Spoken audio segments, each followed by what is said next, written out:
وآخر دعواهم أن الحمد لله رب العالمين۔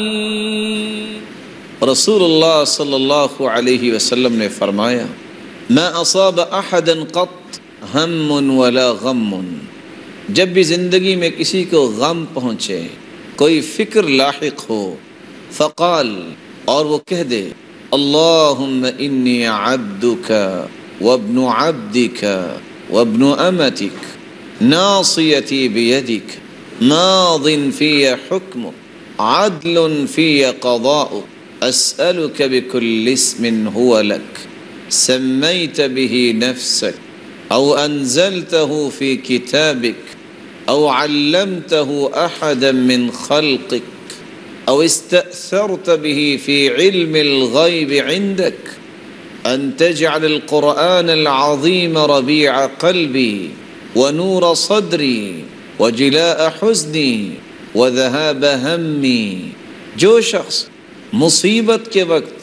یہ مبارک کلمات اپنی زبان پہ لے آتا ہے، اے اللہ میں تیرا بندہ، تیرے بندے کا بیٹا، اے اللہ تیری بندی کا بیٹا،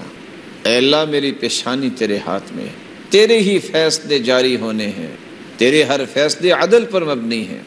اے اللہ میں تیرے ان ناموں سے تجھ سے مانگتا ہوں جو تو نے اپنے لیے پسند کیے ہیں، یا تو نے اسے اپنی کتاب میں نازل کیا ہے، یا تو نے اپنی مخلوق میں سے کسی کو سکھا دیے ہیں۔ اے میرے مالک، میں ان ناموں سے بھی تجھ سے مانگتا ہوں جو تو نے اپنے پاس رکھے ہیں۔ اے اللہ اس قرآن کو میرے لیے میرے دل کی بہار بنا دے، اور میرے سینے کی روشنی بنا دے، اور میرے غموں کو دور کرنے کا ذریعہ بنا دے، اور اس قرآن کی وجہ سے میرے غموں کو دور فرما دے۔ رسول اللہ صلی اللہ علیہ وسلم نے فرمایا، انسان جب یہ کہہ دیتا ہے الا اذهب اللہ ہمہ وحزنہ، اللہ رب العزت اس کے غم اور فکر کو دور فرما دیتے ہیں، وابدلہ لہ مکانہ فرجا،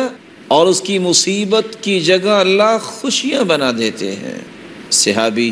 سوال کرتے ہیں، یا رسول اللہ صلی اللہ علیہ وسلم الا نتعلمها، ہم اس کو سیکھ نہ لیں؟